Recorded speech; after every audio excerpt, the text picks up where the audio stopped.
पहला सामुएल 12 चैप्टर की 24 आयत पढ़ेंगे।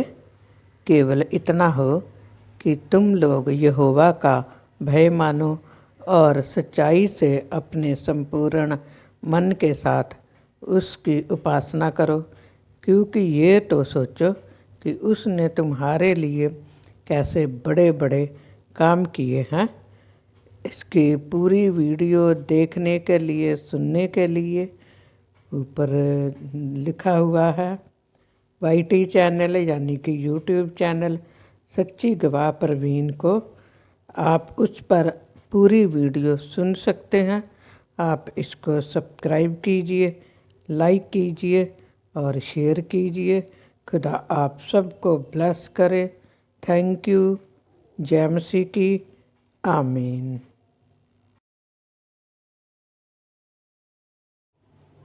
जय मसीह की सबको। खुदा सबको ब्लेस करे, खुदा सबको आशीष दे। तो आज आप लोगों को बताना चाहती हूँ, बहुत ही स्पेशल वचन है।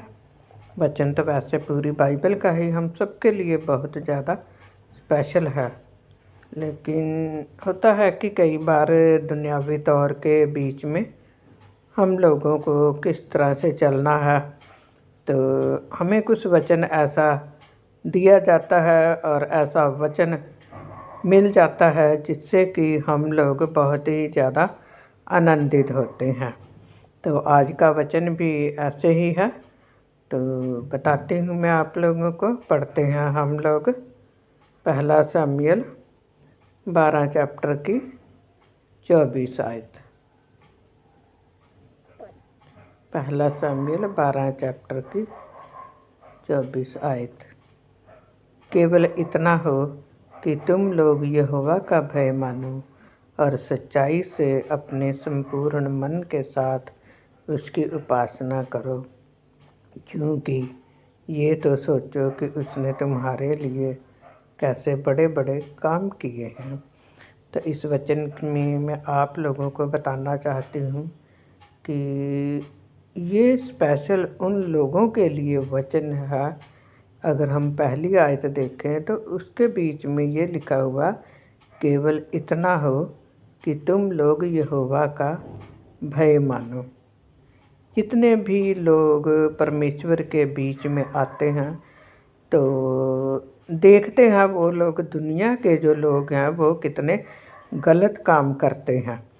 और कई बार हमारे घरों की परिस्थितियाँ इतनी ख़राब हो जाती हैं कि हमारे मन में भी ऐसी बातें आती हैं कि हम लोग भी ऐसा ही कर लें, लेकिन हमें कुछ भी ऐसा करने की ज़रूरत नहीं है। केवल इतना हो कि तुम लोग यहोवा का भय मानो। हम जो भी काम मेहनत से कर रहे हैं, सच्चाई से कर रहे हैं, हम उसकी तरफ अपना पूरा ध्यान रखें और पूरे मन के साथ हम उस काम को करने वाले बने। तो ज़रूरी है कि सबसे पहले हमने परमेश्वर का डर मानना है। हमने ये बात अपने दिमाग में सोच के रखनी है हर वक्त कि हमारा जीवित परमेश्वर हमें देख रहा है। तो इसलिए डरना बहुत ज़रूरी है।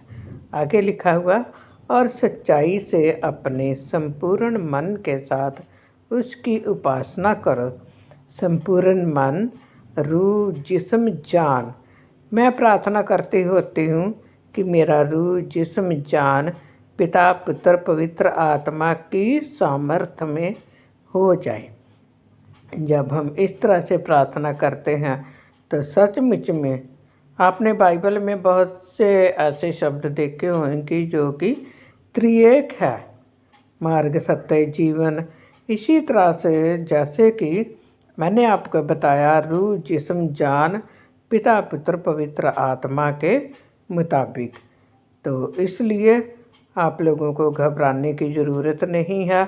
और तीनों चीज़ों के साथ मिलकर अगर हम लोग सच्चे मन से परमेश्वर के साथ चलेंगे तो परमेश्वर हमारी सहायता करता है और हमें कभी भी निराश नहीं होने देता। और आगे लिखा हुआ, क्योंकि ये तो सोचो कि उसने तुम्हारे लिए कैसे बड़े बड़े काम किए हैं।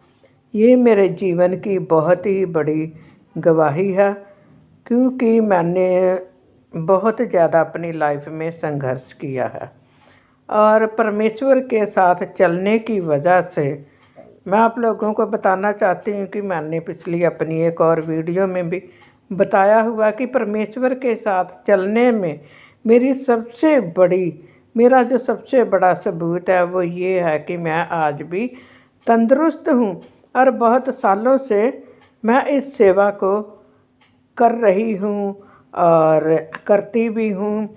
लेकिन बीच बीच में कई बार मेरा संघर्ष इतना बुरा हो जाता था कि थोड़ा मुझे प्रॉब्लम आने की वजह से पीछे तो नहीं हटती थी, लेकिन कम ज़रूर हो जाती थी। तो मैं इस आयत को देखती हूँ और सोचती हूँ कि परमेश्वर ने तो पिछले समय में मेरे साथ बहुत ही बड़े बड़े काम किए हैं। उस संघर्ष में परमेश्वर ने मुझे बीमार नहीं होने दिया। उस संघर्ष में परमेश्वर ने मुझे अकेला नहीं छोड़ा। उस संघर्ष के बीच में मुझे बहुत से लोगों ने छोड़ दिया था, यहाँ तक कि जिसके ऊपर विश्वास भी नहीं उन लोगों ने भी छोड़ दिया था। लेकिन मेरे परमेश्वर ने मुझे अभी तक भी नहीं छोड़ा, वो आज भी मेरे साथ है। क्योंकि मनुष्यों पर भरोसा रखना सबसे बड़ा हमें ही धोखा मिलता है, और मैंने कभी भी मनुष्यों के ऊपर भरोसा नहीं रखा। और जब हम परमेश्वर के ऊपर पूरी तरह से विश्वास करते हैं, उसकी मर्ज़ी के मुताबिक चलते हैं, तो हमें बहुत ही ज़्यादा संघर्ष सहना पड़ता है। तो मैं आप लोगों को इसी के बारे में बताना बहुत ज़्यादा ज़रूरी समझती थी। तो मैं चाहती हूँ कि आप लोग इस वीडियो को ज़्यादा से ज़्यादा शेयर करें, और मैं जो भी प्रार्थना दानियल 2 चैप्टर की 20 से लेकर 23 आयत तक वो हर वीडियो में डाला करूँगी, और वो मैं एंड में डाला करूँगी। तो आप इन वीडियोस को ज़्यादा से ज़्यादा शेयर किया करें, और आप इन वीडियोस को हमेशा देखें। अगर सचमुच में आप देखेंगे तो आप समझ पाएंगे। मैं ये नहीं कहती कि मैं वचन अच्छा देती हूँ, लेकिन मेरा बताने का मकसद ये है कि परमेश्वर ने जो भी मुझे सिखाया है, या परमेश्वर जो मुझे सिखाता है, वही मैं आप लोगों तक शेयर करती हूँ। God bless you. आमीन। प्रार्थना करेंगे। परमेश्वर का नाम युगानुयुग धन्य है, क्योंकि बुद्धि और पराक्रम उसी के हैं। समय और ऋतुओं को वही बदलता है, राजाओं का अस्त और उदय भी वही करता है। बुद्धिमानों को बुद्धि और समझ वालों को समझ भी वही देता है। वही गूढ़ और गुप्त बातों को प्रकट करता है। वह जानता है कि अंधियारे में क्या है, और उसके संग सदा प्रकाश बना रहता है। हे मेरे पूर्वजों के परमेश्वर, मैं तेरा धन्यवाद और स्तुति करता हूँ, क्योंकि तूने मुझे बुद्धि और शक्ति दी है, और जिस भेद का खुलना हम लोगों ने तुझसे मांगा था, उसे तूने मुझ पर प्रकट किया है। तूने हमको राजा की बात बताई है। आमीन।